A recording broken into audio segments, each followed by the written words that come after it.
ವಿಶಾಲವಾದಂತಹ ಅರಣ್ಯ ಇಳಕೋಟಿರ್ತದೆ.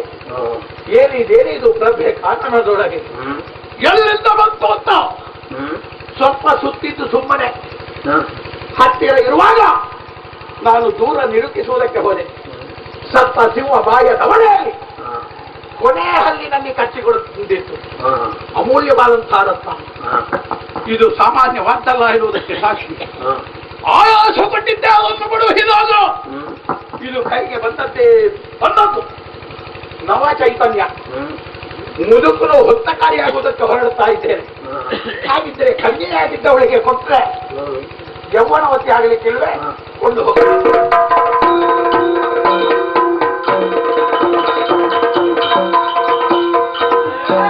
ಎಂದನು ದರಿ ಗುಳೆಗಂಧ ಕರುತ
ಹೇಳಬಹುದಿತ್ತು, ನನಗೆ ಗೊತ್ತಿಲ್ಲ ಏನಾಯಿತು ಅಂತ. ಮಗಳೇ, ಅದೆಲ್ಲ ರತ್ನದ ಪ್ರಭಾವ ಇರಬೇಕು.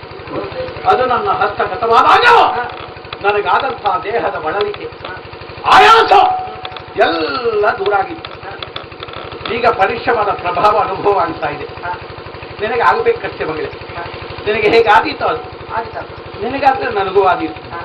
ಚೆನ್ನಾಗಿ ನೋಡಿಕೋ. ಎಲ್ಲಿಯಾದರೂ ತಮ್ಮ ಹೋಗಿದೆ ಅದನ್ನು ಆಡಿಸಿ ನಗಾಡಿಸಿ ಆಯ್ತಾ? ಬರ್ತೇನೆ.